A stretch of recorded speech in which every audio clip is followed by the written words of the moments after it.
Pastor comes on. I've only done an Italian wedding.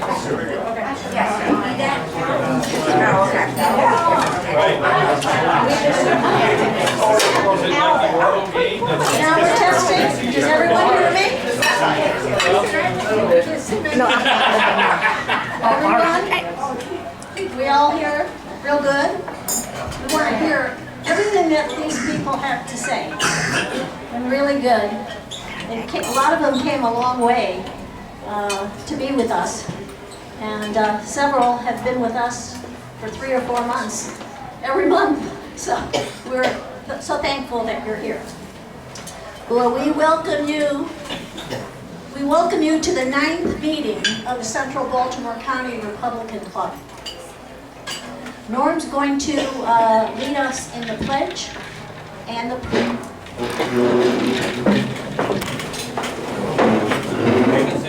Yes, thank you.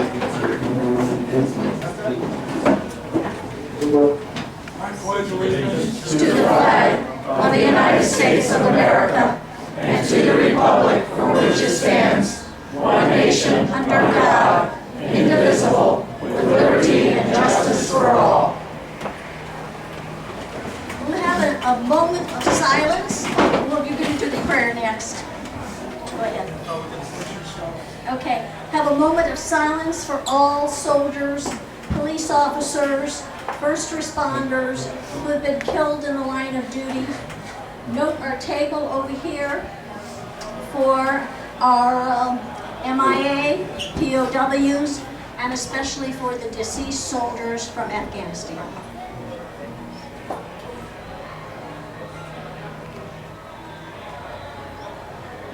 Amen.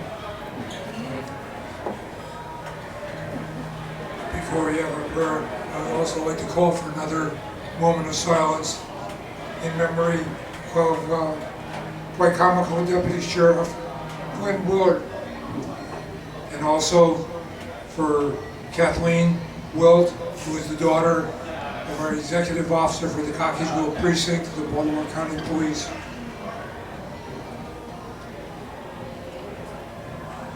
Dear Heavenly Father, thank you for bringing us all safely here this evening. We give thanks for our country and the opportunity to meet together in freedom and safety. Guide us as we work to elect the candidates that will bring our country together as one nation under God. Bless the brave men and women who serve in our armed forces and as first responders. Surround them with your protection as they go about their duties. We pray that the world leaders will work together to bring peace in our day. Protect us as we return to our home tonight. Keep us safe in our daily lives. Bless the leaders of our country, and God bless the United States of America. Amen. Amen.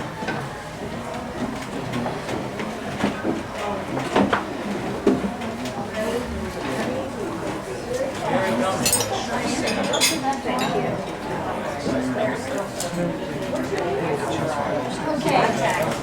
Everybody get seated. Close that door. The Central Baltimore County Republican Club actively supports our conservative values delineated by our We Believe card.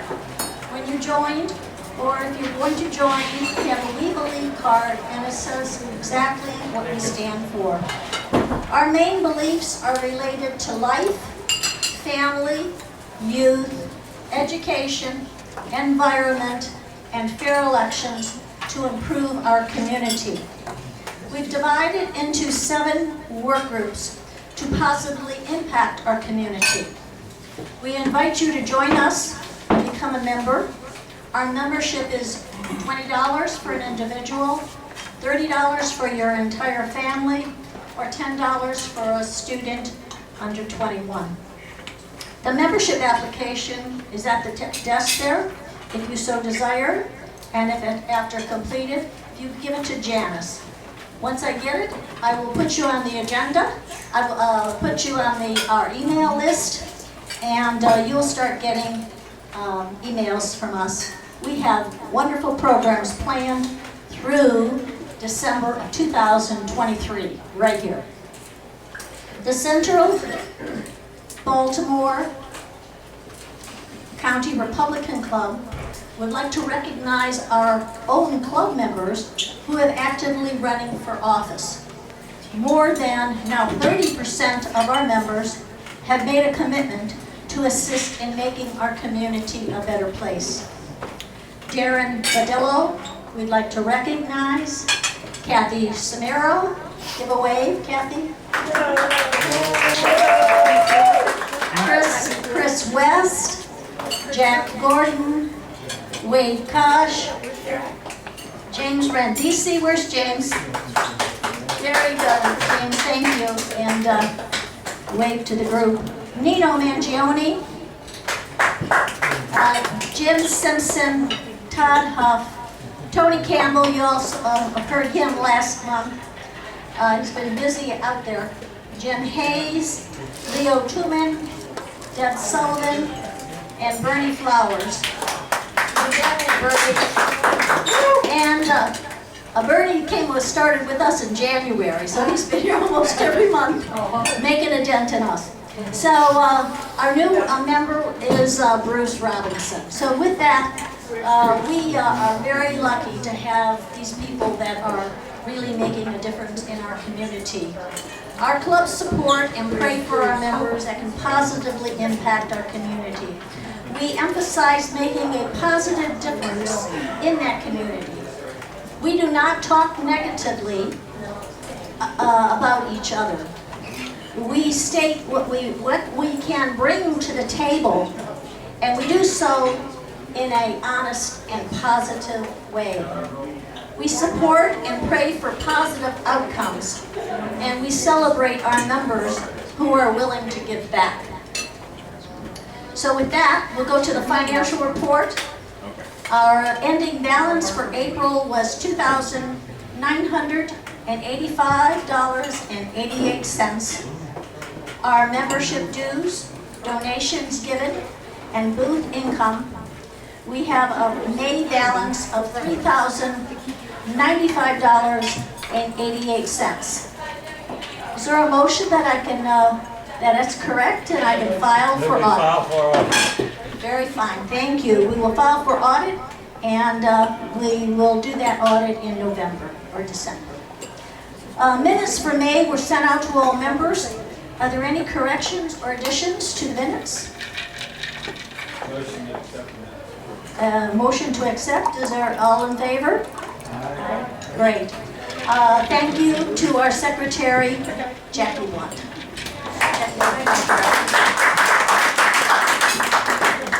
So, we have updates on our work groups that meet those conservative values. So each one of those 7 conservative values, we have a work group that's working hard on. The one that we really focus on is the Maryland Center for Veteran Education and Training. And we've done really well so far this year. We almost at $500. So we're going to pass it one last time and hope we will make that $500 thing. If you put a few dollars in there, we would appreciate it. And then in July, what we're going to do is take that money and go ahead and buy underwear, t-shirts, and especially socks. I don't know, their socks disappear, I guess. They have 110 male, they call them students, and they have about 10 female students. It's a 2-year program, and they take a person, a veteran that is homeless, from homeless on the street or homeless in your mother's couch, and train them, educate them, teach them how to do interviews. From the interview stage, they help them get them suits, get them training, help them get a job, help them get furniture for their house, and by the end of 2 years, they have a job and a home. there is a 70% success rate. So it's a wonderful organization. So that was one of the first things that we did. Quality education, we have Joyce and Tony, myself, and Mickey and Dick Price. They're involved with that, caring for our children and our education. And we're maybe at the end of the year, we'll do something with Shop with the Cop. And we hope that we can collect some good things that we can do. Several children, $100 each, and they go with the cop and they go shopping for their family. This second work group is the dignity of every human life and strengthening families. And Carmen and Charlotte involved with that, with the Christ Child Society. We collected $335. We took that money and gave it to them so they could support the women that decided to keep their babies. So it's a positive way of supporting. The caring for the environment. We do care for the environment. We are Republicans and we care for our environment.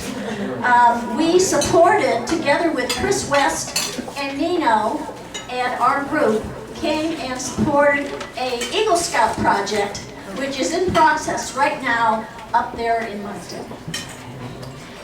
Patriotic education is an important piece for our children, and we have pocket constitutions that we distribute to any young person that would like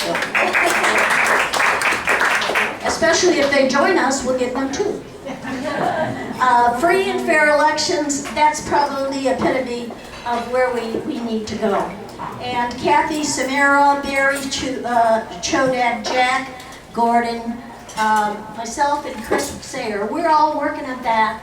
We're trying to manage or at least be aware of all the changes going on and try to keep everybody involved and knowing where to vote, what all the good things. And I'm really glad that Bruce is joining our group so he can help us with that group. I already had his name down there for that.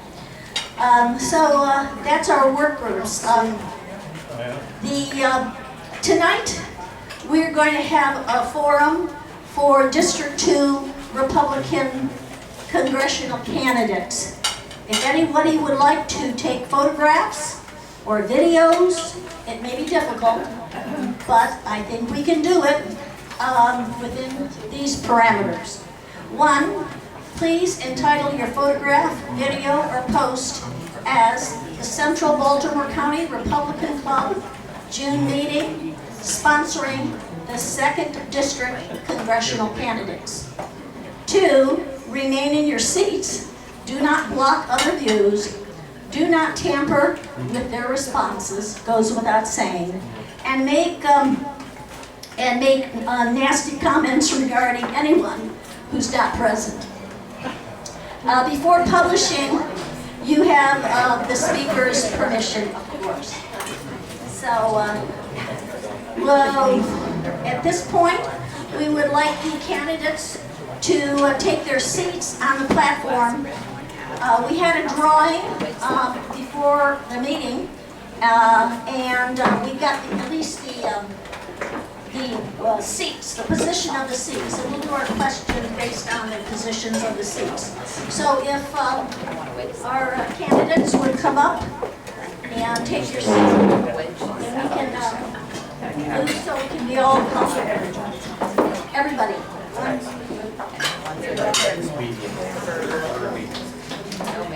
So we have Nicolene, Ambrose, Ernie Flowers, Lance Ritter, and Dave Wallace.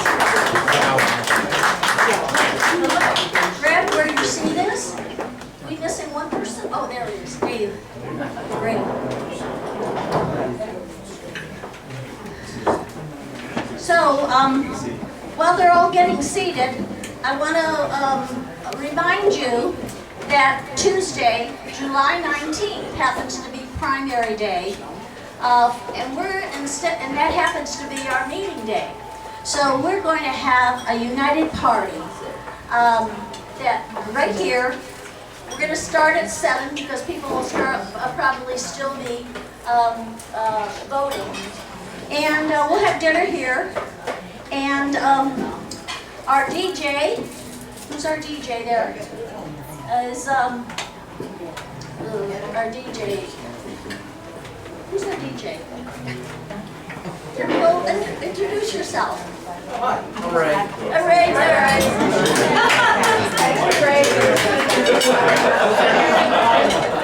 He volunteered to do this. I'd offered him membership if he would like to. He says he lives far away, but it still goes if you so desire. So he's going to come and be DJ from probably 7 till 9. You know, with breaks in between. 7 o'clock we'll have here and dinner. That's an RSVP. Norm's going to send out a thing. I have about 10 already signed up. Sign up if you want to come to, and at 7 o'clock have your dinner. At 8 o'clock, anybody can come. The bar will be open, and hopefully we can peruse and kind of keep all our conservative friends happy. Maybe even talking to each other. Would that be good? So we'll do that. Drinks in the bar at 8 o'clock. So the whole idea is let's stick together and ensure a red wave. So each of our candidates here, and I will move out of the way, each of our candidates have been given 10 minutes to speak of their goals, objectives, and what they want to communicate to you. They can take 5 minutes or up to 10 minutes. The least, if somebody's doing 5 minutes, then of course we'll have more time for questions. So they're not have to do 10 minutes, but since I promised them 10 minutes, they have it. After the 10 minutes, then we have questions. Those questions I asked from the members, and they sent them to me together, and even some of the speakers sent some questions. So I have typed up those things in a certain order, and we will be asking those questions. Some of them are individual and just one person answer. Some of them we're having everybody answer. So we're going to start now, and I guess our first person is Lance. And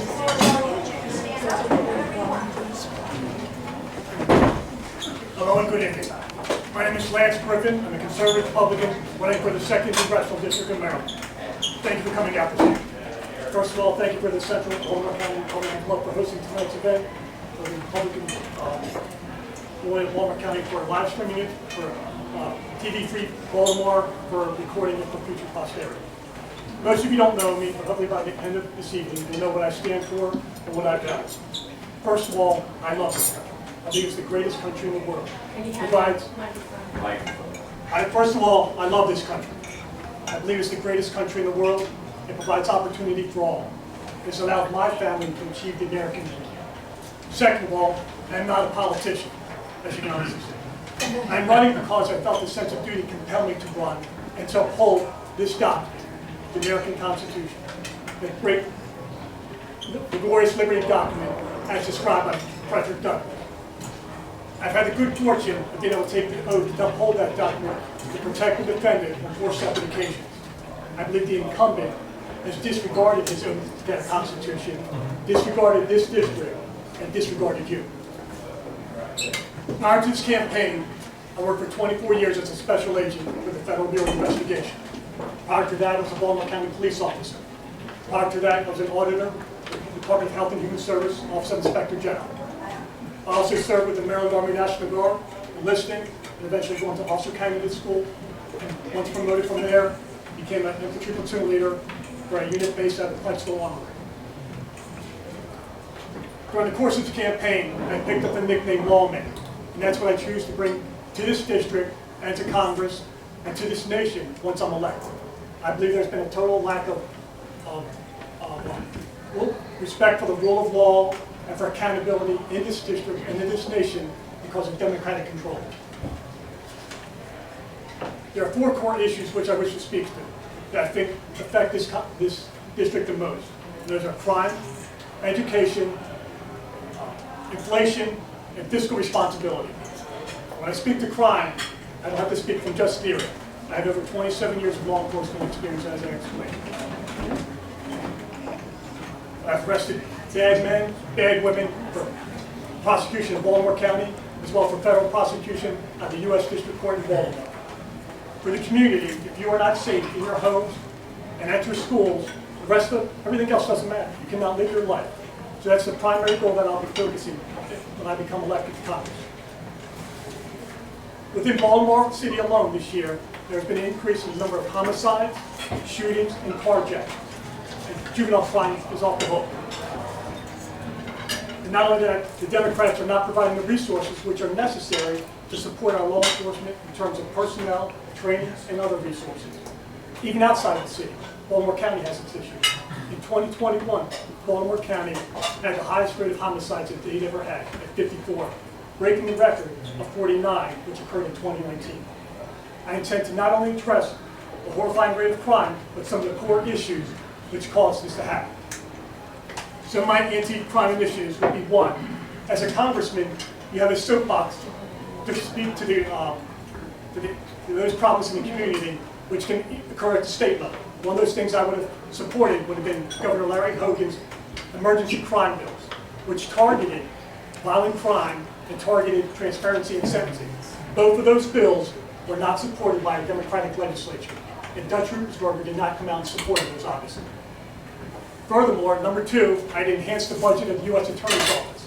Through the federal prosecutors that would prosecute violent offenders, especially under something along the lines of Project Exile, which started in Richmond, Virginia, is a program by which you can take offenders who commit a crime with a handgun and you can charge them federally in U.S. District Court. Typically what happens in U.S. District Court when somebody's convicted and sentenced, they serve about 8% of their time compared to about 30% when they're convicted in state and local time.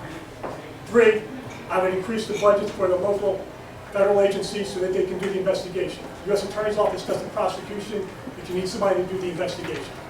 Four, I fund the completion of the border wall. We have to stop the illegals from coming in, and we also have to stop the flow of illegal drugs from coming in.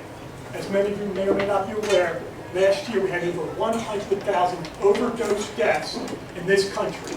We have a wall in D.C., the Vietnam Memorial, for under 60,000 deaths. We have over 100,000 deaths last year, 1 million since 1999.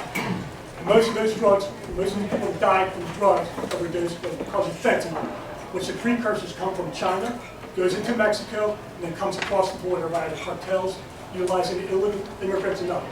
So what I'd also do is we have to sanction China and Mexico because of this national drug. Furthermore, we need strong families. We have to get to the core of the issue. In Maryland, over 40% of births are by unwed mothers. We have to get fathers back in the game. Statistics show that with fathers involved, the children are more likely to graduate from high school, less likely to end up incarcerated, and the family experiences a less rate of being in poverty. So we have to get fathers back involved, even if we have to adjust our federal assistance programs. And last but not least, we've got to change our education program. We have to have accountability in the education system. You've heard of the statement, a pipeline from the schools to the jails. And that's because the schools in this system, in Baltimore City and even Baltimore County, are woeful. And that's why education is my second core matter that I would focus on. And education is personal to me. Personally, my family, I grew up in Dundalk, on the lower end of the economic ladder. And when I say lower end of the economic ladder, we were poor. We used public assistance, including food stamps at one point. And at one point we got gifts from Boy Scouts around Christmas time to include food as well as gifts. I remember that Christmas Day receiving a gift that said, "Boy, AJ Protect." So education is important. My mom worked hard, and I watched her get her degree so that she could become a Baltimore County school teacher. And that lifted us up the economic ladder. She demanded education for herself and for her children. I ended up doing well in grade school, got a scholarship to Loyola High School, a scholarship to Loyola College. And I know what education, quality education can do. And therefore, that's why we have to have accountability in our education program. Baltimore City schools have a reading rate of 15% for their children in high school, and 8% for math that can do it at grade level. Yet they graduate 67%. And recently, there was the report about 10,000 grade alterations to ensure that students are just passed through. If Johnny can't read, can't write, or do math, what is Johnny going to do when he graduates from high school? Baltimore County schools are not much better. Only about a third can read at grade level in high school, and only about 5% can do math at grade level. Yet the graduation rate is 77%. This is unconscionable. I would advocate money following, to challenge, to stop this, I would advocate money following the student. Money should be utilized by the parents for private schools, charter schools, religious schools, homeschooling, for the school of the parents' choice. You have one chance to educate your child. It should be up to the parents to do so, and to spend it as they see fit. But also, being a certified fraud examiner and having worked white-collar crime where we always focused on the mantra, follow the money, I would have audits of any agency, entity, or school that received over $1 million should have a program audit to see where the federal funds are utilized. And third, I support cameras in the classrooms for non-performing schools. Third core matter that I focus on is inflation. As you're aware, from paying at the pump to the kitchen table, you can see how much inflation is affecting your life. Be it from the money supply problem to certainly from this administration, we saw the energy costs are the most, are the ones that have spiked the most. This is in part due to the administration that has said it wanted to get rid of fossil fuels, kill the Keystone XL pipeline, and held up natural gas infrastructure. We need to be developing fuel resources in this country. We should be pumping oil in the United States first instead of going overseas and getting it from competitors in countries that we don't like, be it Venezuela and Iran and Saudi Arabia. The U.S. should be a net exporter, and that would be for any type of fuel source which is reliable, plentiful, and cheap. The last core thing we need to focus on is fiscal responsibility. We have a $30 trillion debt. Soon we'll be paying near $1 billion a day just on interest on that debt. The Medicare Part A trust fund is projected to become insolvent in 2026, and the Social Security trust funds will be insolvent in 2035. This means those programs will have reduced services and benefits for the people. 30 seconds. We have difficult decisions to make. And as we're told in the military, we have to lead by example. I project, once I get to Congress, that Congress will have to take a 20% pay cut to lead by example. There'll be questions tonight I will know the answer to.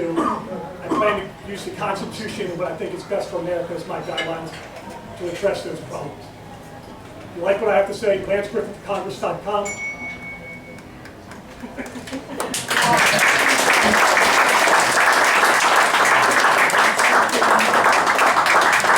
Thank you very much. Next, we'll have Bernie Flowers. Wow. Seems like just yesterday, I was just here running my mouth. What? Yeah. You're doing so well. Thank you so much. I have a proclamation to make. To all socialists, communists, and Marxists, hey Lorraine, I wish you the abundance of Venezuela. I wish you the salary of Cuba. I wish you the justice of China. And I wish you the freedoms of North Korea. I've been fighting communists since 1987, and I'm not going to stop. For those of you that don't know me, understand that America's the greatest country that has ever existed. And I mean to make it stay that way. We understand each other? I'm Bernie Flowers, for those that don't know me. I'm a candidate for Congress in the 2nd District of Maryland. You guys have heard all this before. I got 34 years behind the fence as an Air Force officer. I retired as Lieutenant Colonel. I got another 13 years as a DOD senior civilian. I was 3 doors down from Secretary Mayorkas. And the last day I worked at DHS was the 18th of January. I know where the bones are buried. On the 19th of January, I went and applied in Annapolis to run for Congress because I couldn't stand what was going on behind the fence. I know what's out there, I know what's coming your way, and I felt strongly enough to quit my job. Who quits a federal job? Only a dumbass. A dumbass. For you. So, here we go. I'm going to try to stay with this speech a little bit because Hollis said I had to. Joe Biden is sinking our ship, and Dutch Ruppersberger is helping him. Financial institutions, if you don't know, are about to get another bailout. But you're not going to get a bailout because you're going to pay their bills. But not if I can help it. I know where the bones are buried. Remember, I was just there in January. I was a liaison officer for U.S. Northcom. What that means is you don't hear about Northcom until something goes bad. And with that said, I had the opportunity to range around the entire federal government. CIA, NSA, DHS, DIA, some agencies you've never heard of. I got the chance to range all around because I was Northcom's guy here. And so I got to see all the ugly, ball of ugly that was coming your way. And now we got $5 gas. You like that? How's that taste? How about diesel, $6 a gallon? Your food is being affected, okay? That's the deal. $10 for a pack of bacon, really? Come on now. So here's the deal. Notice I said, here's the deal. Keystone Oil Pipeline. It was supposed to be online by now. Guess who stopped it? And guess who voted for it? Sleepy Joe. Or Crooked Joe. He's got a lot of names. How about the all-new restrictions against our oil leases? That's why you're paying so much. How about the Paris Climate Agreements? Oh yeah, they're going to try to starve us out. That's the bottom line. And as soon as Mr. Trump left office, that's one of the first things Mr. Biden signed. And I gave him 6 months. Okay, he's the president, I give him a fair shot. But when I saw that retrograde out of Afghanistan, having been there, I could show you pictures if you want. Nah, it wasn't working for me. So I started planning my exit. I wasn't planning on running for Congress. That's when Hollis came in. Said, it's a long story, but we're having fun. Oh, by the way, all that oil in Alaska that they found years ago, that we've been pumping for years, well, you can't have it anymore. That's why you're paying so much for oil.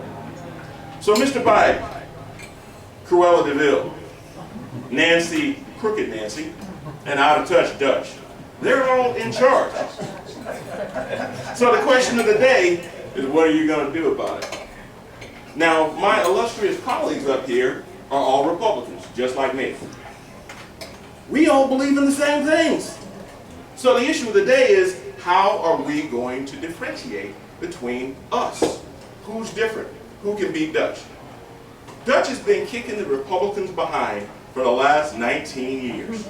And he plans to do the same thing. He's got $1 million war chest. Raising money is not going to help you. Okay? Understand, he's been doing this for a long time, and he's just waiting for one of us to come through. What you need is a difference maker. I've been behind the fence, again, for 34 years. I know how to lead people. I know how to lead processes. I know where the bones are buried. You've got an opportunity to win this time. Can you imagine in November, after the election, and having to look at yourself and know that you lost this wonderful opportunity? The red wave is coming. You've got to put your best foot forward. But the issue of the day is, which one of us is your best foot? As I said before, Afghanistan, go ahead, Dave. Go ahead and take my time. I saw you. Afghanistan, I've been there. I was carrying a gun for you. Okay? Let me tell you a little story about my dedication. So there I am. A few people have heard this story, but most of you haven't. I'm in, well, let me start from the beginning. I'm in San Antonio, and my Marine boss, I was Air Force 21 years. He looks at me. You never want a Marine colonel to look at you. Ever. I had just pinned on 05, Lieutenant Colonel, and I was all proud of myself. It's like 5 o'clock, and I'm thinking, I probably need to get out of here before he looks at me. But he did. And he says, Stratcom just called. They need an 05 in Afghanistan in 48 hours. And I looked around, and there was nobody around with me. So there it is. I gathered up my gear, I went and took my shots the next day, did all the things I needed to do, got my mobility bag ready to go. The night, kissed my wife, kissed my kids, and 48 hours, well, we were in Fort Bragg, we were in Virginia, we met up with our Marine Colonel, and 48 hours later I was in Baltimore. I was on the tarmac with a Chinook helicopter. I don't know if you guys are familiar with the big double blade, whatever. And we got Cobra escorts, 2 Cobra attack gunships. So we're flying from Bagram to Kabul. And it's 3 o'clock in the morning. And I'm looking down about 2,000 feet up. I'm right behind the tail gunner, and I'm in a good place. I'm all strapped in, couldn't move if I wanted to. And I see this little light on the ground. The light's white, and it's beautiful. And then I find out that the light is moving. The light is a SAM, a surface-to-air missile, and it's coming right at us. And I'm like, okay, time to give up the ghost, I'm going home. This is how it ends. I'm 35 years old, and I'm going to heaven, I hope. Well, luckily, the SAM petered out. It turned out, when we got to when we got to Kabul, we got our down brief, found out what happened. And that SAM was American equipment from 1976. We gave it to the Mujahideen to fight the Russians. They held on to it, so they knew that we were coming eventually. So I almost lost my life because of decisions that congressmen made back here in the United States. And that is why this is so very important. I don't want to die by my own equipment that my government paid for. We've got to watch these rascals because they're over here starting a war in the Ukraine. And I'm sorry that what's going on over there, but always, it's like 3-card monte. Watch what's going on with the other hand. Taiwan is, about 70 miles from the coast of China? If you notice, there's very few new cars out there because the electronics that go into those new cars and those computers are all made in Taiwan. And if they decide to attack, by the way, they're using our money that we're giving to them to build aircraft carriers. Anybody telling you about that? Oh yeah. So, Hollis, I'm not staying on script. 30 seconds.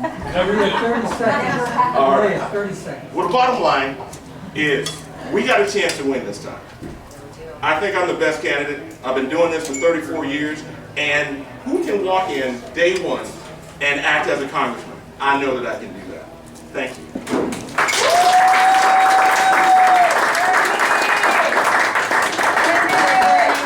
We appreciate your talk. And next is Nicolai Ambrose. Thank you, Maria. Hello, everyone. Really appreciate you. I'm going to come on down here so that I don't have to be in these gentlemen's faces. It is great to be with you. Thank you for organizing this. Jolie, I hope I'm not throwing you off with your camera angle over there. I am Nicolai Ambrose. I am running for Maryland's 2nd Congressional District. And I think what I'd like to do first is just give a lay of the land. Why are we here? How did this happen? Because in March, this was not a competitive district. This was a D+13 district. No one had raised money in this district for 22 years. The last time this was considered a competitive congressional seat was Bob Ehrlich in 2000. What changed things was Bob was redistricted out, basically. They gerrymandered this district. The state of Maryland suddenly had the worst congressional maps in the country. You would go to meetings across America, and Republicans would laugh at our state because our 3rd congressional district, which is now, much of it is part of this new 2nd, was a total embarrassment. It looked like a dismembered spider, right? And this is how we went from having 4 Republicans and 4 Democrats in Maryland's congressional district to having 7-1, right? We had these outrageous, shameless Democrats brag under oath about what they did to our state. And we know, we've proven how much we can do in the state, right? In this century, 2 of our 3 governors have been a Republican. So why can't our congressional district be that? So I want to tell you what I did, and I never thought it would affect me in any way, or this district, other than giving our state fed representation. For the past 10 years, I have served as our state's national committee woman. So I represent us to the Republican National Committee. And since 2017, I went to the RNC and I said, we need money to fight redistricting because if we have a two-term Republican governor, that means we have an input when it comes to redistricting. I need money and resources and the best election law attorneys you have so we can fight this. Because we are not sitting here 1-7 in our congressional delegation when we can elect Republican governors in the state, which is a whole new thing, right? When I started in politics in '98, that was unthinkable that we could do that. So we got, gosh, I got them to invest $1 million in the state in 2018. And then it was February 4th. We were at the meeting, and I went up to our chairwoman, and we got a commitment from the National Republican Redistricting Trust of $500,000 for redistricting in the state, and they gave us one of the best election law attorneys in the country on the Republican side, right? A little harder to find. And guess what? The Democrats saw us coming like a Mack truck, and that is why at the very end of March, we suddenly got a new congressional map that we never expected. I was just, I thought I was seeing things. I was like, is there something in my tea? All of a sudden, we had this new second congressional district that had the northern portion of Baltimore City basically hammed into the city-county line. Most all of Baltimore County, with the exception of Dundalk and the inside of the Beltway on the west side, and most all of Carroll County. And when I looked at the numbers, Governor Hogan won this new district by 30 points in 2018. In 2014, and this is the number which I could analytically base my decision on to run, 2014, he won this new district by 24.6 points. This is an imminently winnable district. And so I looked at this map, and especially given some of the fights I've had with Baltimore County Public Schools, I was like, wow, this is just a good district, like, for me, for my community involvement, for how I fought for my children and my family. Like, I can represent this district very well. And yet I've never had any plan to run for office. So I kind of shelved that. I was like, okay, that's nice. And then Congressman Andy Harris called me and said, Nickley, I need to, actually he said, Congresswoman, I need you to run for Congress because you are the only one who can beat Dutch. And then Ambassador Ellen Sauerbray called me and said, Nickley, we need you to run for Congress. And I said, okay, Ellen, if I do this, you need to be my campaign chairwoman.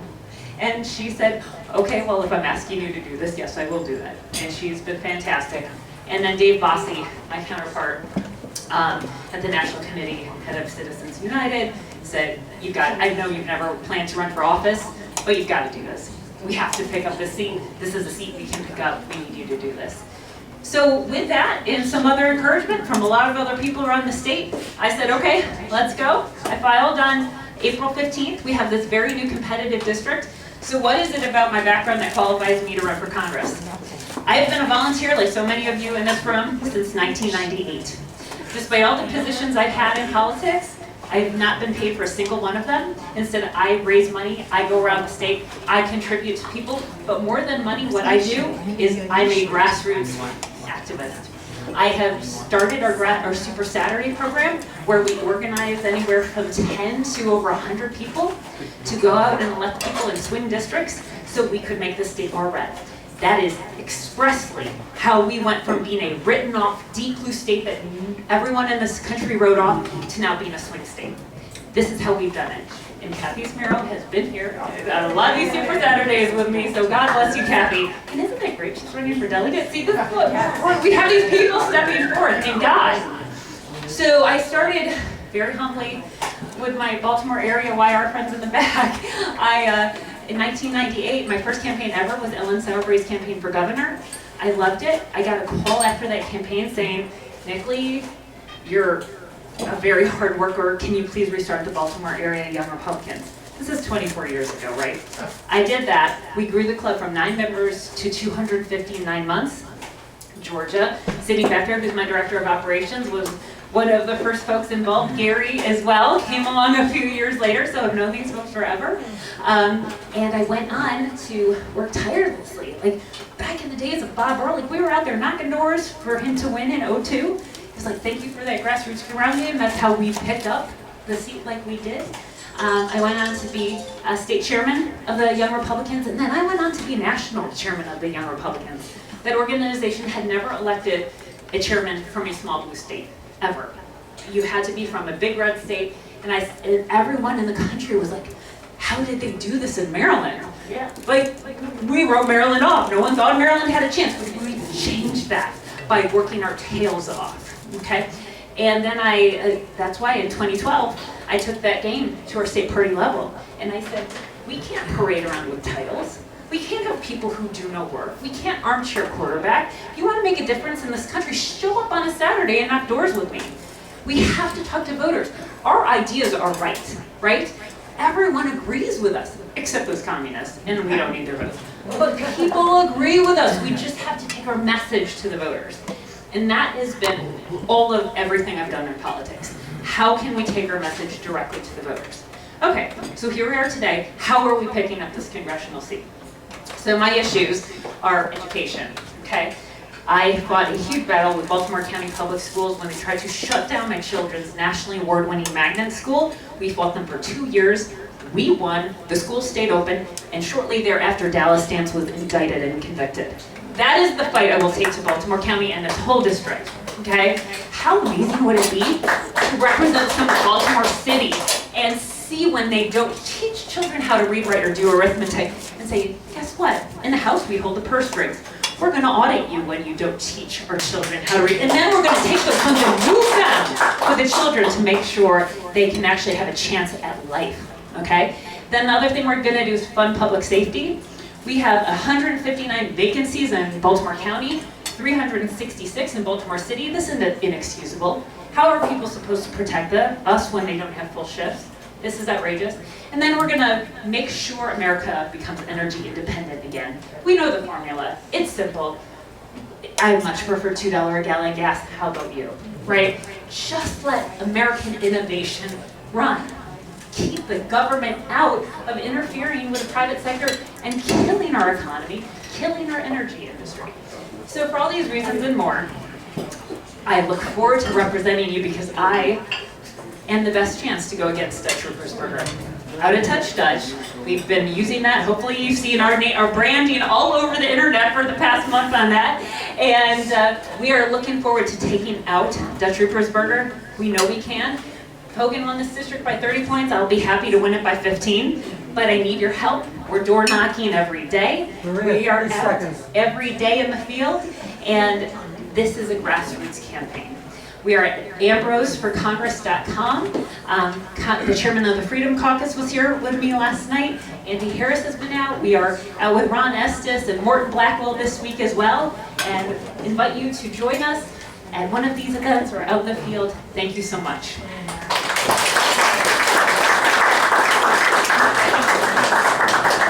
Next is Dave Wallace. Go to it, Dave. Thanks, everybody. I so appreciate all the hard work Maria has done, and I appreciate you all being here tonight. We have the greatest opportunity in the last so many years since Dutch Ruppersberger took this seat. And I'm here to tell you that you've heard from everyone else. I had the blessed opportunity to speak to you last. And hopefully you'll understand why I'm your best candidate and your best opportunity, our best opportunity, to take back this district, take back Maryland, and take back America. I'm a conservative. I love the policies of Donald Trump. He did a fantastic job. And tonight, you are seeing a guy that understands the Trump doctrine, the Trump policies. Moreover, you're seeing the Ben Carson of kindness, who's going to reach out to every single segment of our society. Rich, poor, children that have fatherless homes. We have an America that's worth fighting for with our lives, with our honor, and with our finances. Together, we can win this race. You know, I'm not new to this game. And I've been held accountable for that. And I'm going to give you an explanation that's going to blow you away. In 2014, I was asked by Montgomery County to stand up in the 8th District against a Leviathan, Chris Van Hollen. And I said, sure, no problem. If I can run my business of 40 years, and at the time, 30, I can go against a guy who's only going to throw barbs, verbal barbs at me. So, it's nothing compared to having a flood, nothing compared to having a fire in your business, crawling on your hands and knees to find those elements of contracts so we can get in touch with people, to rebuild the contracts we had, and to spend money we really don't have, negotiate opportunities so they return people who've trusted you with their money. You're able to fulfill those promises even in the worst of times. When I ran for office there, nobody gave me a shot. And yet, I received, in the liberal part of Carroll County, over 72% of character. If it had been the entire county minus Montgomery, I would have been at 80%, matching Governor Ehrlich's record in the first race he ran for governor, where he won. In Frederick County, I received 63%, actually more, of Frederick County, even while the people who were already ensconced in the Republican Party in Frederick were to the majority losing. And it was Sheriff Jenkins of Frederick County and myself and one other commissioner in northern Frederick who won. Only where there were 105% registered voters predicated on and based upon the census did I lose big. But Donna Hamilton, everybody remembers, she was the anchor that night in 2014. She kept going past the 8th Congressional District. She finally said, we have a stunning announcement to make about the 8th Congressional District, and we're going to have to look into this. Dave Wallace, at around 12:30 at night, is winning 51% of the vote over the national figure, Chris Van Hollen, with Carroll County and Baltimore County working together with me, building consensus for our conservative cause. We will be able to do this with your help. How did I start my campaign that year? I went to Venezuela. Why did I go? People thought I was crazy. I saw the writing on the wall. I knew what was going to happen if we continued to go down the socialist path that we were predicated on with President Obama. And when I went there, people had been losing their freedoms. Worse, they'd been losing their lives. And everyone I spoke to said, you have to stand up for America because America is the only chance we have of getting out from under the communists. And at the time it was Maduro and Iran and China and Russia and the Cubans who had taken over the identification offices. As a conservative, I will not sit idly by. Where did I start my campaign this time? I started at the border. We have a border crisis, we have an invasion, and we need to stop it. Thanks very much. This is one of the elements of my campaign that I know we can win. And when you elect me, I will see, because of my election and the wave that we have, we will see that gavel torn ripped from the hands of Nancy Pelosi, because she will no longer be the speaker with the gavel. We will have the gavel, and we will get the votes, and we will make sure we turn America around. We will turn it around and empower parents. We will turn it around and make sure we have energy dominance and cheap prices on gasoline and on diesel. And we'll make sure that we don't run out of that fuel additive, that diesel trucks will literally go into a neutral, idle, deaf. All of these elements we need to be aware of. I have some of the best depth and breadth of knowledge on some of these subjects.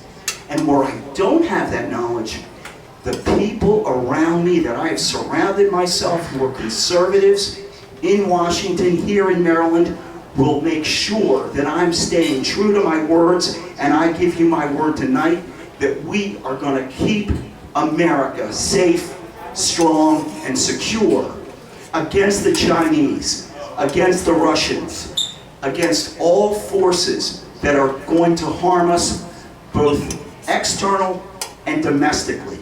And we know nobody makes mistakes 100% of the time. Once in a while, they make the mistake when they actually do something good. But when you have a president, when you have a House, when you have a Senate, and the bureaucracy, when you have a bureaucracy that is out to destroy us, every single thing is a mistake. I want to tell you last, I'm not a political consultant. I am not a bureaucrat. I've been a businessman. I've been a policy guy. And for 40 years, I've run my business. I've made my promises. I've kept my promises. And to you tonight, I swear allegiance to the United States of America. Whether I was in Iraq, Israel, Egypt, I have found the ability to speak to people, and I love America. Please come to WallaceForAmerica.com. And I thank you this evening from the bottom of my heart.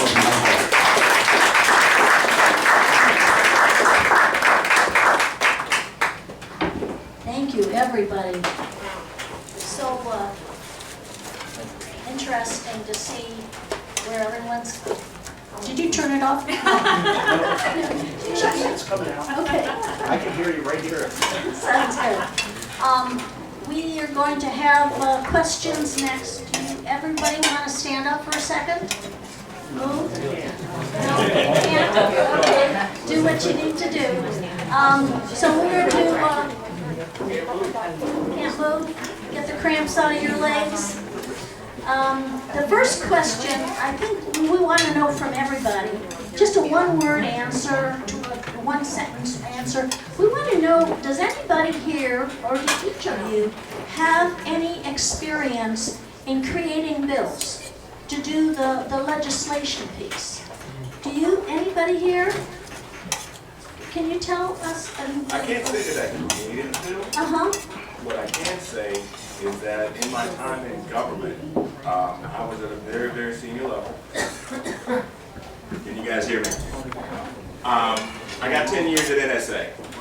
And when I got there, I was hired as a plank owner for US Cybercom. So what does that mean? A lot of your kids probably worked there. When I got there, when we got there, working with General Alexander, it was an open field. And the decision was made to build that place up and get federal funds. And one of the things that I was tasked with, is to bring the federal agencies together and make them understand to stop fighting over money, and that we needed to bring those jobs to Maryland. And it got really, really political because we were fighting literally with Virginia. So we were helping U.S. staffers from the Congress write the bills that would go to the Congress so they could, basically approve the money so that we could build Cybercom. And if you drive over there now, it's a paradise. Billions of dollars, people walking around with $150,000 year jobs, and that's all because of what we did back in 2009. So yes, I have some experience. Yes, so I actually worked for President George W. Bush at the Labor Department for 6 years and 3 months, and I was in the regulatory agency, which basically ran everything about America's Workplaces. I was the executive editor of our changes to the Family Medical Leave Act, and got to do all that management of these 200 laws which control how things work. I also actually wear several hats for the State Department, including the systems which move people all around the globe, and as well as being part of their Speakers Bureau. But what I know from being a State Department program manager to being in leadership, focusing entirely on management at the Department of Labor is this: cause and effect, compliance assistance. Most all Americans want to follow the law. You have to make sure they understand what it is. And we Republicans want to keep it simple, right? We don't need another law that no one can understand. Our job always has to simplify. We can't have Congress voting on these laws that no one's read, that goes on for thousands of pages. So long story short, we just cannot have ridiculous bills coming out of Congress that have unintended consequences. Thank you.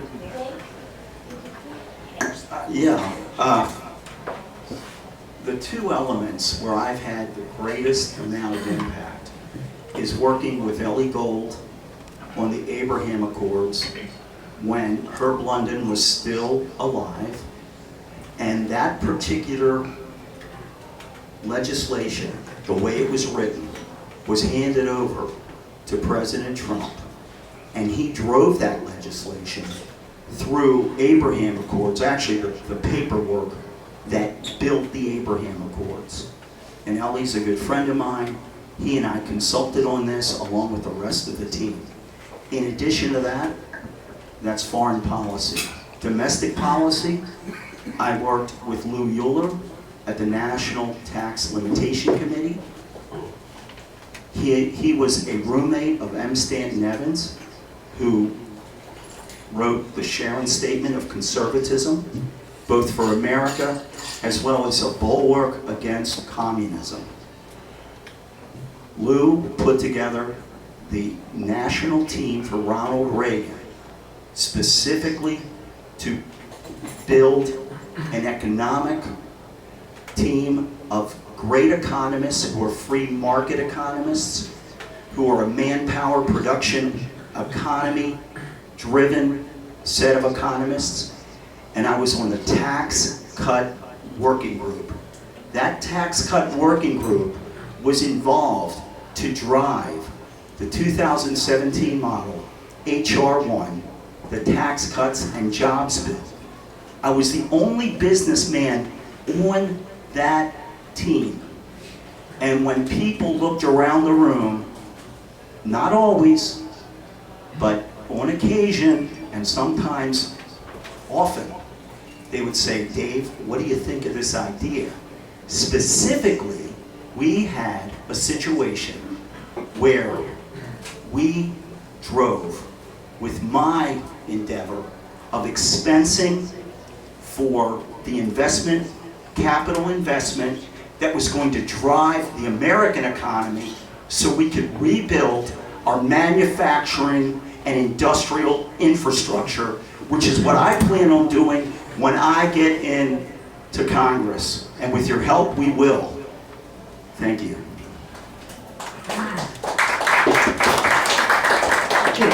Thank you very much. Okay, the next question is going to Lance, and that is a single question. What legislation would you propose to change our legal immigration laws?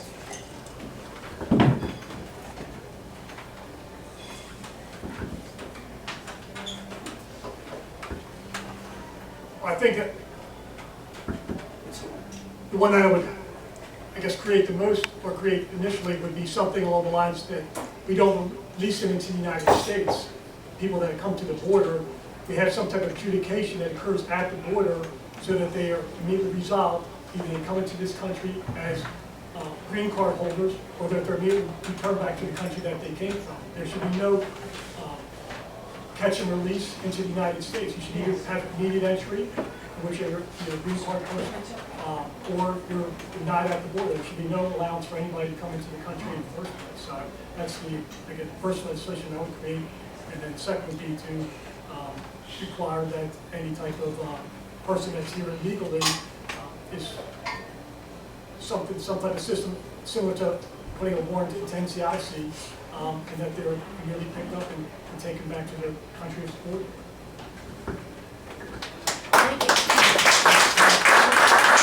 Go home, right? I say again? In a word, go home. Correct. Is there any, for the rest, is there any other bill that you can think that you could, that the legislators can put into effect? Okay. Thank you. Look, as I said before, you guys have heard this before. I worked three doors down from Secretary Mayorkas, and I saw the man every day, the Department of Homeland Security. I know what I'm doing. So, the concept of anchor babies, is anybody familiar with it? So literally people come here to literally have a baby, become an American citizen, go back home, and then when they're ready, they just come back here and the whole family becomes American citizens. And they are, they speed up the process for them. And some of those people are not necessarily good people. They're taking our generosity and using it against us. So that's something I've seen, something I would like to change. Yes, I believe in the American system, and I love the idea of legal immigration. But illegal immigration, or people who take advantage of our laws, I got a problem with that, and I'll do everything I can to stop it.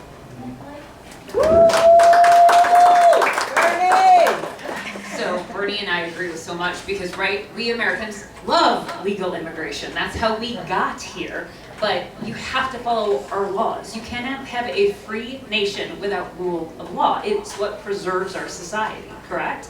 So one of the things I think we need to focus on when we talk to folks who don't necessarily share our views, or maybe they hear too much MSNBC or they hear too much CNN, is this. We are single-handedly creating the cartel industry. When you have a, person trying to get into this country who is paying the cartel $7,000 to $14,000 per person, our national policy is creating sex trafficking, child trafficking, and drug trafficking. How dare we? This is putting women and children in particular at risk. This is helping add to all those fentanyl deaths. Our enemies are exploiting this incredibly porous border we have. This is outrageous.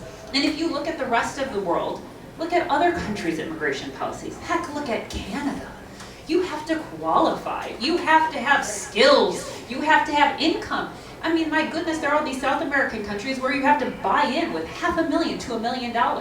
And instead we're saying, oh, great, just, come on in, and the more you break our laws, the more money you'll get from us. It is outrageous, okay? So I think, just have to really focus on the human tragedy and the human crisis this policy is creating. And that's how we have to get out there and talk to folks about this.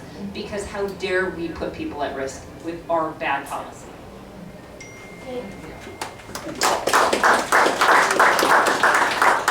As I said, I started out at the border in January 2nd. I pulled myself out of Maryland, went down to McAllen, Texas, and I went across the border. Partially built wall. The first thing we do is build the wall. Hello. We then tell hello. But more than that, what we have to do is make it so that the wall works for both the United States and Mexico. If you go to FEF.energy, our Fair Energy Foundation, I put together a plan. It is a model that was put together in the 60s, and yet it was lost when President Kennedy died. It's the Alliance for Progress. It's an opportunity for us to engage Mexico and the rest of the Central and South America to halt the socialism that's on our doorstep now. Just within the last weekend, we saw that Colombia has fallen into the hands of a socialist president who will soon be a dictator. When we put together 287G and make it so that it is a force multiplier and build on that so that every county, every municipal authority throughout the country can become engaged in the ending of people who are illegal aliens, and when they cross the border, they've done it illegally. Second of all, we get rid of the cartels with 287G by having the opportunity to ask somebody, where is their legal residence? Across the board, so we federalize all of the law enforcement offices relative to immigration, so their hands are untied.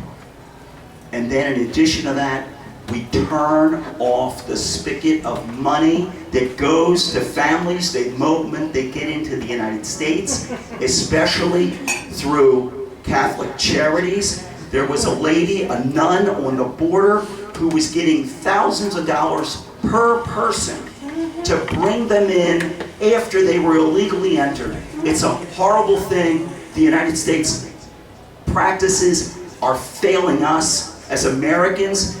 We've defeated our job opportunities when we bring in illegal aliens because they steal jobs from Americans. They deplete the value of every single job. We can't allow this to happen anymore.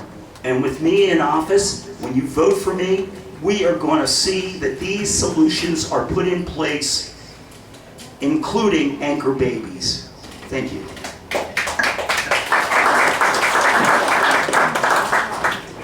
Okay, the next question has to do with voter ID.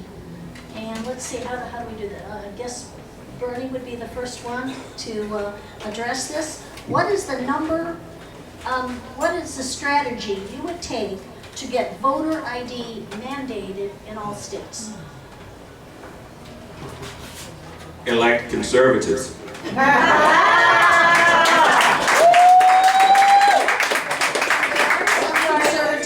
There are some conservatives in office now. What is it that you would actually do in order to make it happen? Okay, I'm a simple guy. I'm a country boy, so I don't have all the big words. You need a driver's license to drive, correct? You need a marriage license to get married. You should have a license to vote. Take your driver's license with your photo ID and show it as your proof of identification to vote. Now, those Republicans who don't believe in that should be removed. They're not conservatives. We're supposed to be Republicans. We're supposed to be holding the line. And when people go into office like Mitch McConnell and don't support our causes and we let them get away with it, that's on us. I believe in lead, follow, or get out of the way. And if you elect me, I will help get them out of the way.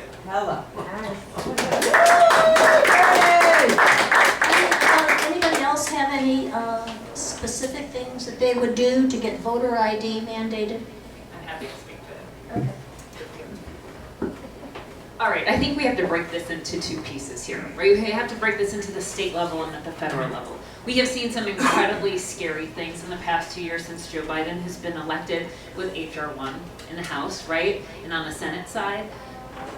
Who thought we would ever sit here and say thank God for Joe Manchin and Kirsten Sinema, right? It is terrifying that the balance of our country's, that the federal government not federalizing control of our elections is based on Joe Manchin and Kirsten Sinema. So this election is so critical that we send huge majorities to the House and retake the Senate to make sure we can completely stop Joe Biden's absolutely radical progressive agenda. And it is just not in sync with America, right? So period. That is why it's so important that we win seats like this. But number two, this is where I just have to give us a plug for what we've worked on so hard at the state level. As long as we can keep the federal government from taking over elections, these things are based on state election law. And what we need to do, that's why we have to elect delegates like Kathy and Ruth is back there, and we have to elect all these folks at the state level. Because right now in Maryland, we can't even sustain a filibuster, okay, in the General Assembly. We have to be able to do that to stop more crazy stuff. And that's why we have to, with a Republican governor and the ability to sustain a filibuster in our General Assembly, then make progress on Maryland's election laws. How shameful is it that when you go to vote and try to present your ID, they refuse to look at it here? It's outrageous. I have served as an election judge in Baltimore City where someone came up and 3 Mary Smiths tried to vote in 2 hours. And I stopped her the second time.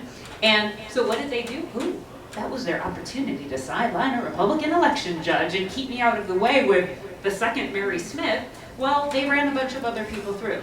Right? So that is why all politics is local. Really matters. Please be an election judge. And please help get some of these delegate candidates and Senate candidates elected so we can have a stronger showing in Annapolis, please.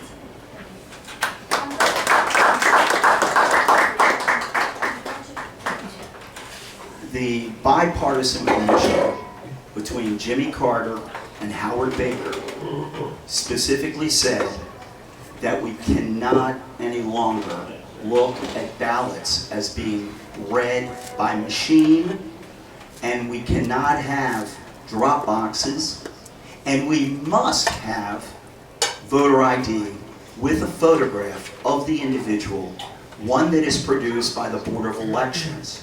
We also must see that they're cleared those people who are either illegal, moved, died, or fake, removed from that.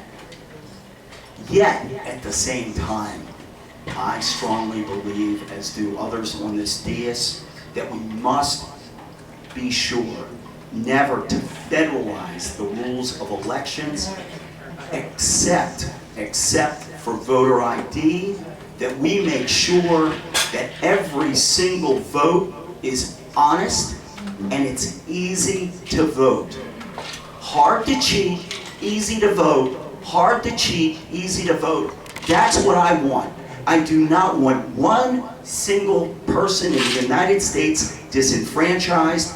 And in speaking to a representative of Project 21, a black conservative group, Donna, who works with them, reminded me that 75% of all Georgian blacks believe that they must have voter ID.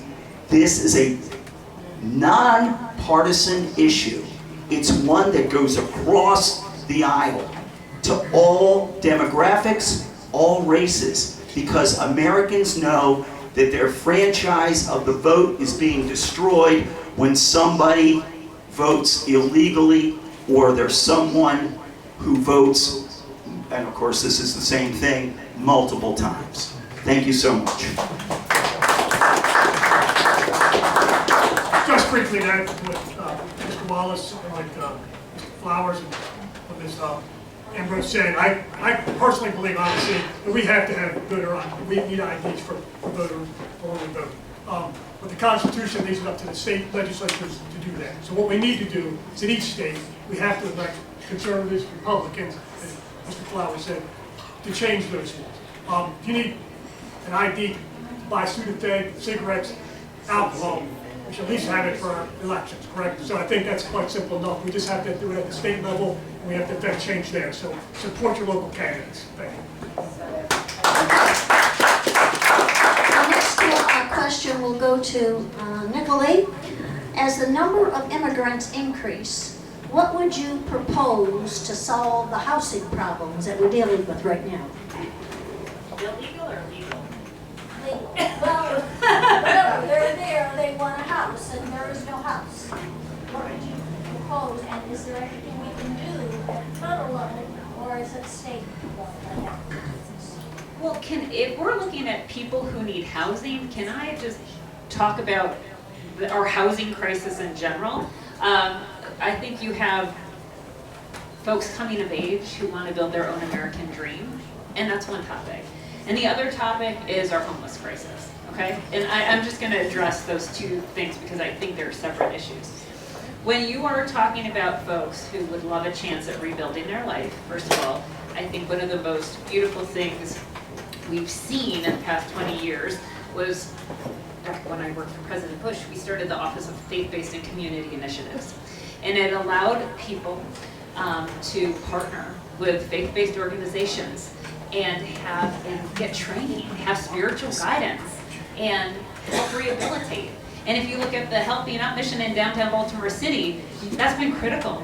Their recidivism rate there is like 10 to 15%, whereas the publicly funded one across the street has a recidivism rate of like 85%, right? We know the successful ways to help people get back on track. And if we're going to spend any money, federal government money on anything, let's just do it the successful way and let people choose the best option for them. There's also beautiful projects like Rockville, Illinois, of all things, has this project where they were taking homeless people and helping them get into apartments and helping them get jobs, right? Why can't we have a more comprehensive approach instead of, a good old Republican philosophy of why give a man a fish, it's gonna be gone, like teach him to fish so he can build his life and build his dream, American dream. That is what every single policy we need to do needs to focus on. So that's number one. Number two, we have this problem that all these folks who graduated from college in, 2008 to 2010 never really had real difficulty getting on their feet. I can't tell you how many people I hear have complained that their children are still in their basement, and when they were that age, they already owned their own home, right? So clearly the government is doing something wrong here. It's in the way. It is not letting our private sector turn on its jets and do its own thing. So that is what we really need the government to back out and get out of the way.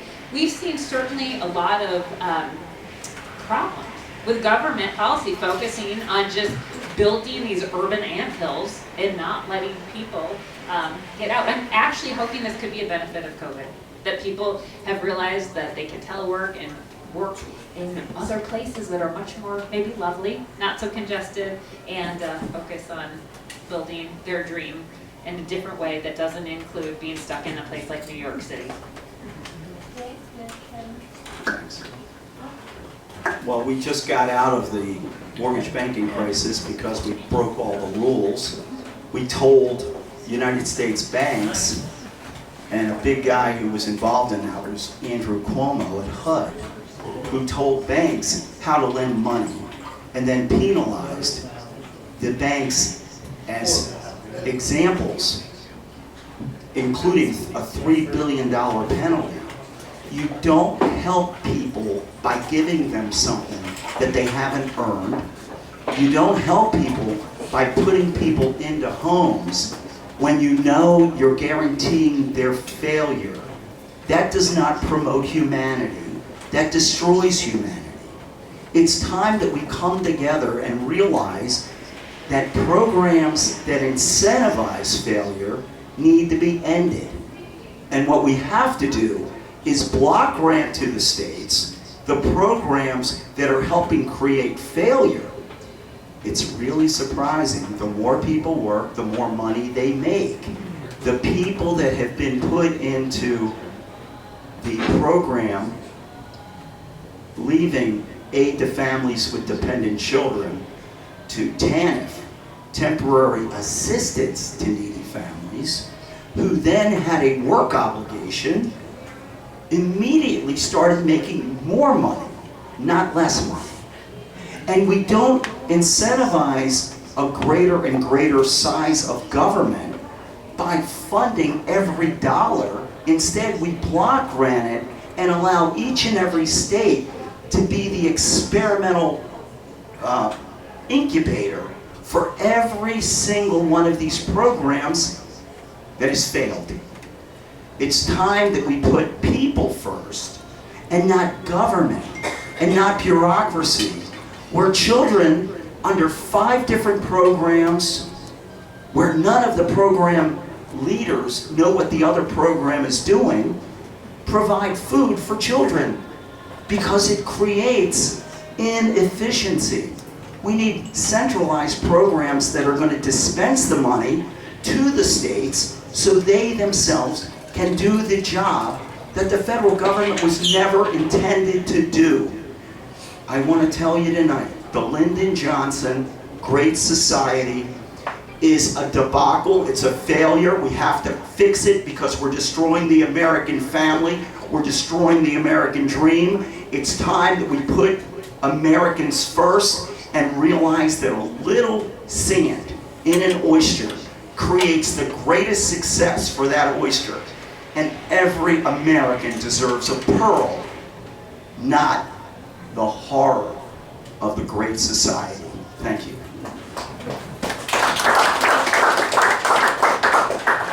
Quite simply, in terms of immigrants and housing by the federal government, my personal believe that the immigrants should not be charged to the federal government.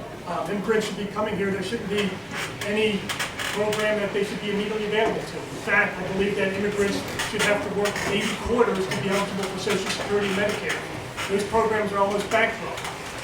Again, to come here should be a blessing for them and a boon for the American citizen and for the program. So that's what I believe. I think in terms of construction for housing, it's all at a local level, and it's determined by local codes and local business. In terms of the federal program, which was the question regarding immigrants, I don't see a federal program specifically for immigrants. Thank you, Lance.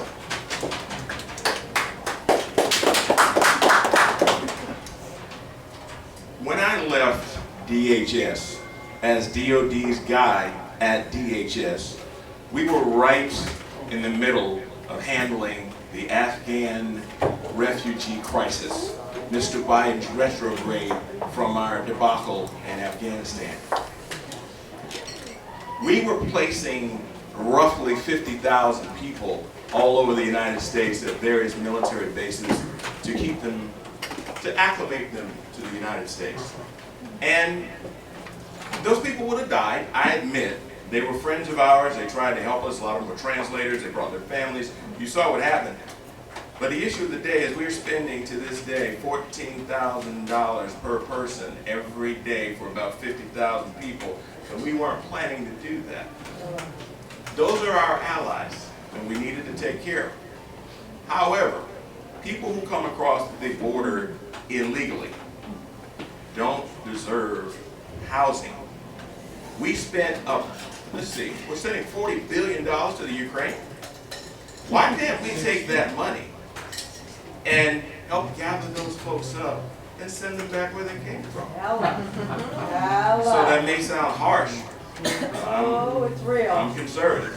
I don't want to hurt anybody's feelings, but the issue of the day is we just can't maintain this level of fiscal irresponsibility. It's going to catch up with us. We owe $91,000 for every man, woman, and child in the United States. And I don't want my granddaughter to have to pay that off. She just turned 1. So with that said, the first thing we need to do is start with the attitude of these folks need to go home. You come over here illegally, we're going to send you right back home. Goodbye. Legally. Goodbye. Thank you very much. Hard problems. The next one's probably one of the hardest. As representative, representing District 2, what would you do to address the crime issue in District 2 and the violence that's happening in our streets? Is there anything you, as a congressperson, can do?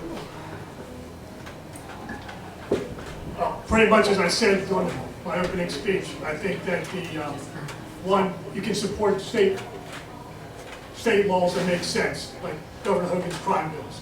2, you can increase the budget for the U.S. Attorney's Office, which it prosecutes those violent criminals. 3, you can increase the staffing for the federal agencies that would do the investigations of those violent crimes. 4, you can, again, build a wall so you stop the flow of drugs and illegals coming into the United States. 5, you have to work on schools because it's an issue relative to educating the people. If they don't have any option because of not having an education when they graduate from high school, there's a lack of alternatives. And then 6, you have to have, at the root level, you have to have strong families. And as I mentioned before, we just celebrated, Father's Day. Without a, father in the family, the stats for the children go south. And with the father being present in the family, with over 40% of the births in Maryland are unwed mothers, Fathers in the family increase the chance that that child's going to graduate from high school, the family's not going to be in poverty, and that to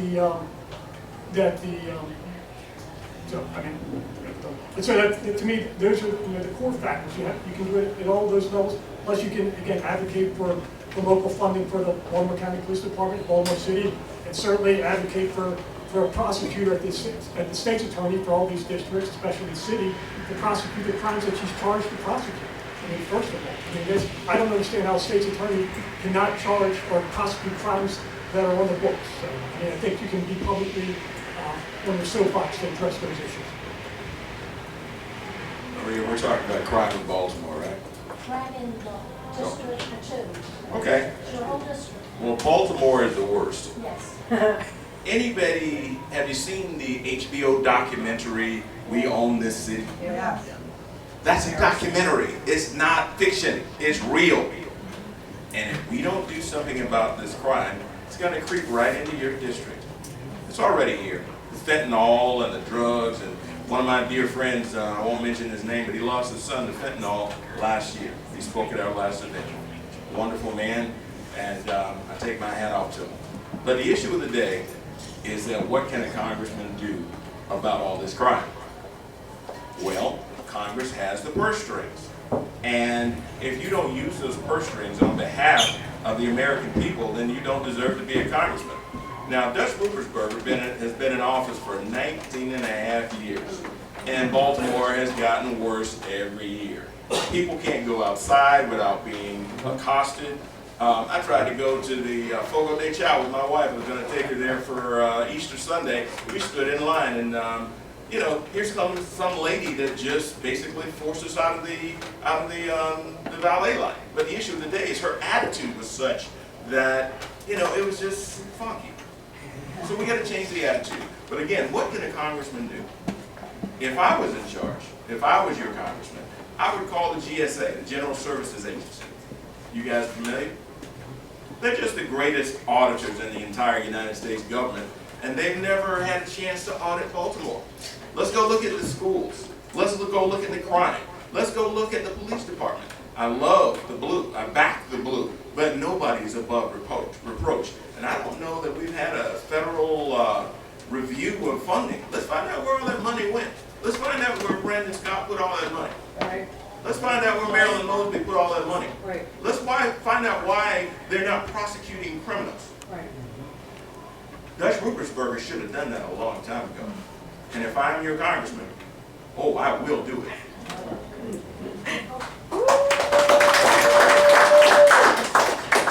All right, let's talk about how we go after Dutch on this issue.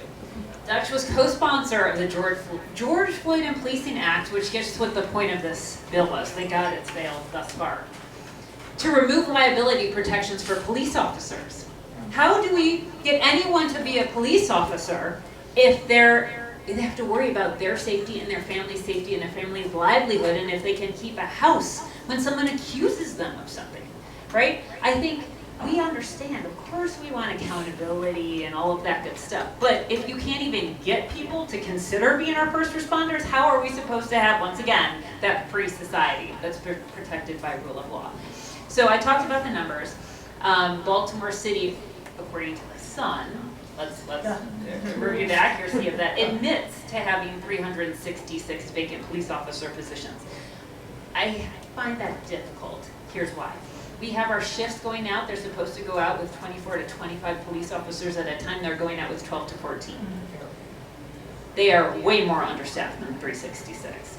Baltimore County, the FOP says we're missing 159 police officer positions. They just voted no confidence in their police commissioner. We have a crisis in both the city and the county. And how is it that, for example, in Baltimore City, we have more investigators in internal affairs than we have in the homicide department?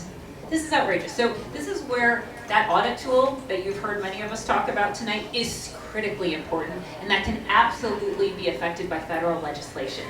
If you are not performing, you get audited. And I don't mean the audit run by Marilyn Mosby, right?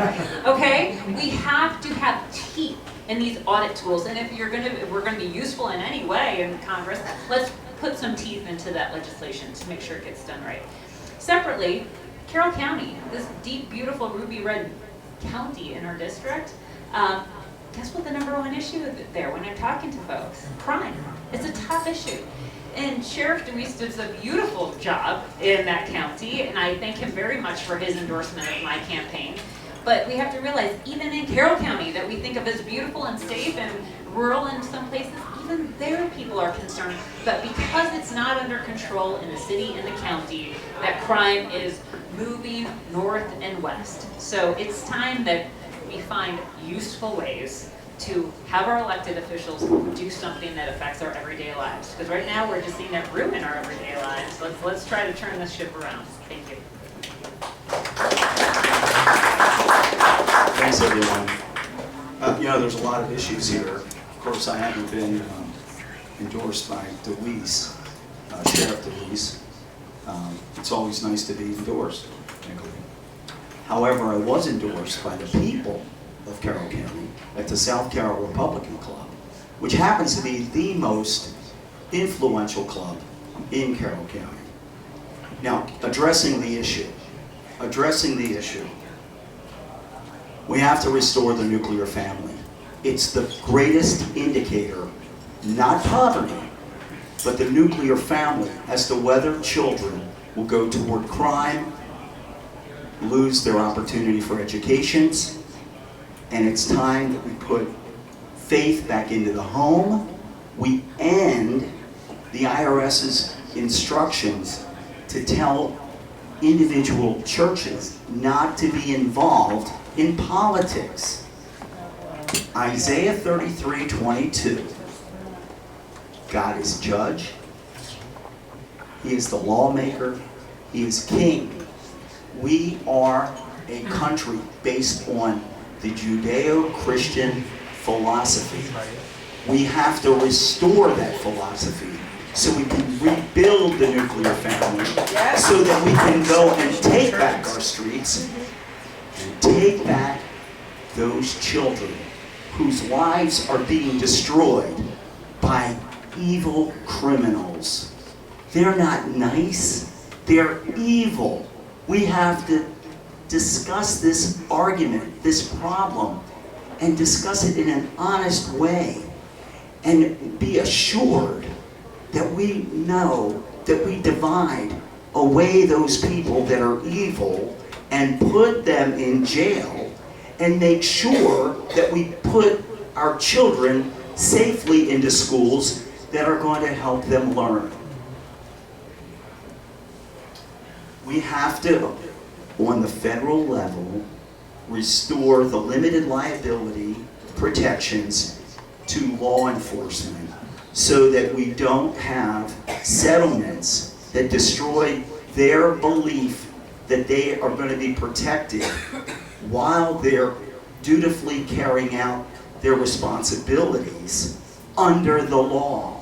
Because when a police officer has a split second to decide, when a person, an evil criminal, has a gun, we cannot have them think twice, because otherwise they are killed.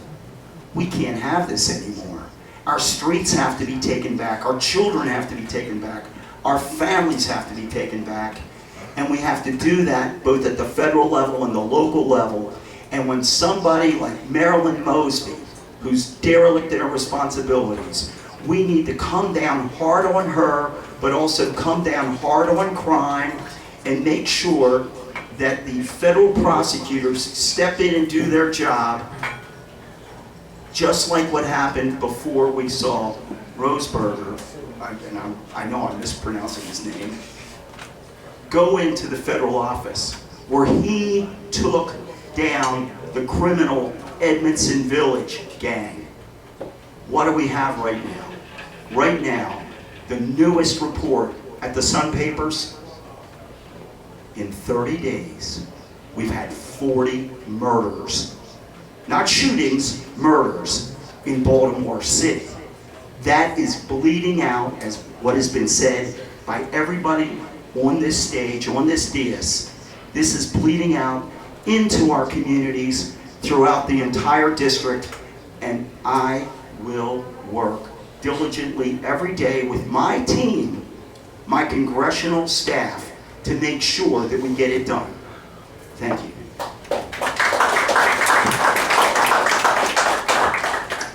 That's actually amazing, because this is the last question, and it was very strongly proposed that we ask this question. And it says, as a club, we support the nuclear family. That's part of our We Believe card that you all got when you joined. A mother, a father, or two parents in the home supporting the children. What legislation would you propose to enhance those values and get back to the two-parent family? And we can, Dave, you can start, and we'll just go all the way. This is the last question. Thanks, everyone. It's great to start the last question. You've heard me talk about the nuclear family all night. It's the centerpiece of my campaign. Every element, every single element of the federal government today is harming the nuclear family. When you drive fathers out of the nuclear family, when you make it where Daddy Warbucks puts more money, the federal government puts more money into a household because he has deep pockets, endless pockets. We have to make it so that a father is the breadwinner, along with the mom. And of course, why do we have two people working in a household, creating latchkey kids? Because of the exorbitant taxes that families have to pay. And you're nickeled and dimed and dollared all the way to the bank, even before you get your paycheck. Because the Social Security is rising, the cost of the Social Security tax has risen, the amount of Social Security you get is less. Even when our elderly, our retirees, I'm elderly, I guess, because I'm at retirement age, so nothing wrong with being elderly. It's time that we make sure that families, husbands and wives who have put money into the system get to take it without all of the penalties and rules. And also, President Obama put in a tax holiday. He could have done so many things with that tax holiday on the payroll tax holiday. Instead, he didn't do anything except for turn the money back. How about if we go and make sure that families can have an opportunity to put their money into a retirement plan where the government doesn't just divvy it out a little bit at a time. That program in itself is horrible for the underprivileged, especially for those who die youngest. Within our racial element, it's known that blacks die younger and they get the least amount from Social Security because they die so young. We have to fix the program. We have to fix that program so that in turn all families benefit equally from Social Security. And at the same time, when we put the nuclear family first, fathers staying at home, religion coming back in, faith coming back in God, relative to our Judeo-Christian philosophy, as I've said, we will build strong families and allow churches to do their job to push people into the direction of good, not evil. There are so many other elements that go toward this. I could talk on it for an hour. If you want to talk to me later or in a separate session, I'll be happy to do that. I want to thank everybody for coming and attending tonight. I want to thank Marie and the Central Baltimore County Republican Club. It's really been an honor to be with you tonight. I'm asking you for your vote. I'm asking for the opportunity to represent us with leadership from a president of his own business who's had to make policy decisions and change on the dime to make sure they're perfected, not wait around for somebody else to get around to doing it for us.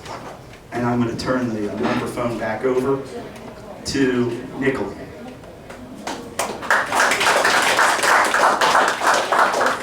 Statement too, yes? Yes, okay. So, you know, you asked such an interesting question because I'm very passionate about this issue. I think government overreach has single-handedly destroyed the nuclear family in America. I believe marriage is a faith, an item of faith between you and God. Marriage is religious in its nature. If you just want to have some government piece of paper, go to the clerk of the court and get it. That doesn't need to mean it has to have the word marriage on it, because once again, it's a religious institution. And when you instead make a marriage beholden to the government instead of to God, people don't adhere to standards, right? There's no moral basis for that relationship, which is the most important basis of a marriage. So I would love to see the government relinquish its stranglehold on marriage. I would actually like to see them relinquish their stranglehold on faith-based institutions, because I think that is why you're seeing such a decline in religious participation in America. If you want to look to how government has destroyed religion, look at Europe. Right? Sweden made a state religion, and now no one goes to church. Same for Germany. You can say it across the board. That is the kiss of death for religious involvement, and I think that is what is so foundational to America. It is why we were founded, why we had such passionate founding fathers who believed in a representative government, because it was beholden to God and not to the government. People are beholden to God and not the government. So every single policy I would ever look to would be with that eye, keeping the government out of our faith. It is a completely inappropriate place to find our federal government. With all that said, once again, I would love to earn your vote. I would love to earn your support. Either way, no matter what, we are going to take this district from Dutch Ruppersberger. I've been out there fighting for 24 years. And I will not ever stop fighting, because it's what I've done in every waking moment when I'm not at one of my children's dance recitals or hockey games or this, that, and the other. It's what I love to do, because I think it's how we contribute to saving our country. And liberty is rare. Freedom is rare in the course of human history. We are so blessed to live in this beautiful country. And so I want it to be there for my children and my grandchildren. And that's why I'm here fighting with you. Great to be with you. I look forward to talking with all of you, and thank you for having me. Great job on hosting this forum, Maria and Club. Thank you very much. Bernie Flowers. Yes, ma'am. I've been married for 34 years to the same woman. Can you believe anybody can put up with me? I got 2 kids. They both graduated from the University of Maryland. They got off the dime at 22 years old. I think I'm a pretty good father. I got a granddaughter too. Just saw her Sunday for Father's Day.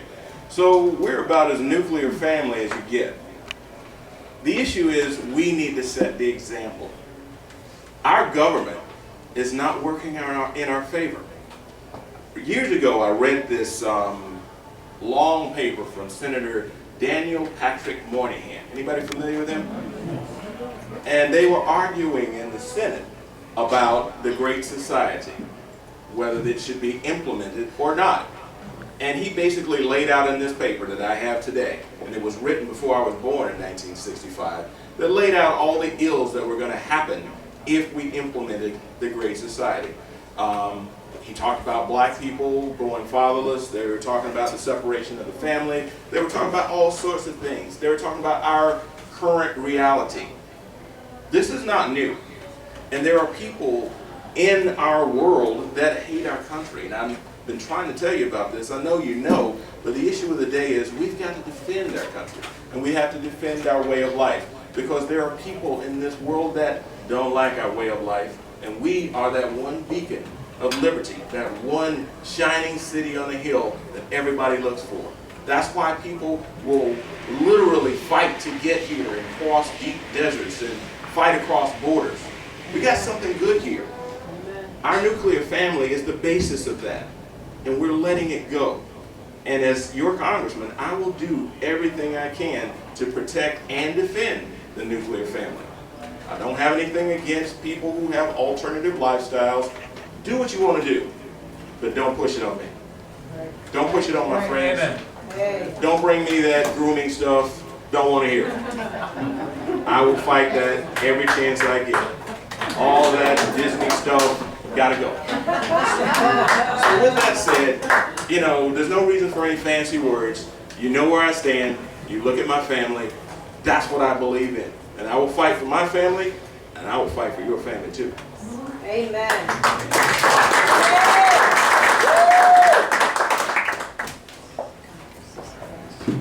Well, regarding nuclear families, like I mentioned in my opening, the fathers, they need to be present in the families. Since we just celebrated Father's Day, whether I win, lose, or draw in this contest, the most important title I've ever been called has been Dad. And I'm fortunate to have one of my sons in the back there. I hope I'm not embarrassing too much.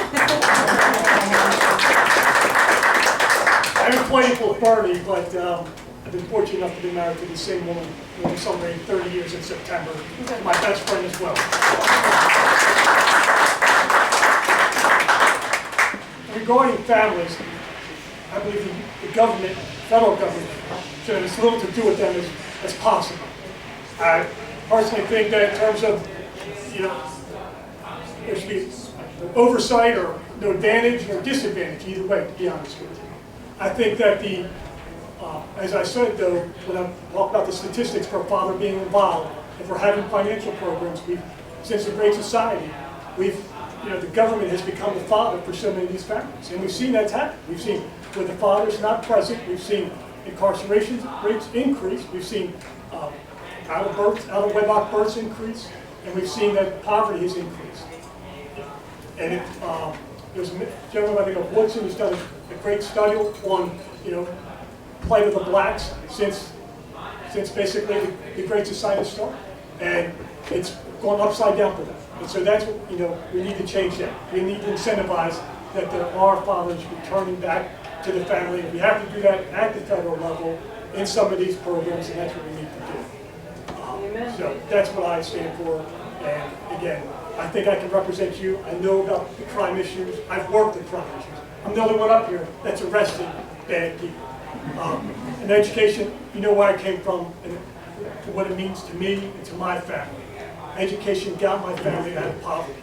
I can speak to that to the people of Baltimore City, Baltimore County, and Carroll County. So, and like Reagan said, or like was brought up regarding a situation regarding Reagan, and I believe it was a person coming from Cuba said he felt sorry to Reagan because the guy from Cuba could flee to the United States, but there was no other place for President Reagan to go to if the United States fell. And that's the way I see it.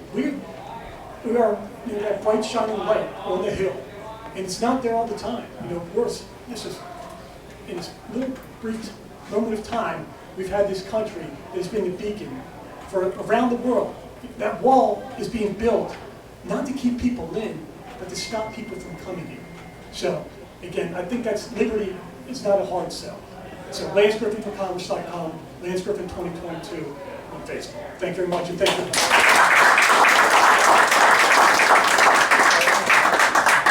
I want to thank everybody that came and gave us this inspirational input to all where you're coming from.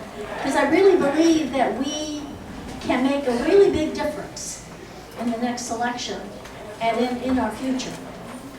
The nuclear family is very special to us. Thursday happens to be Norman and I's 49th.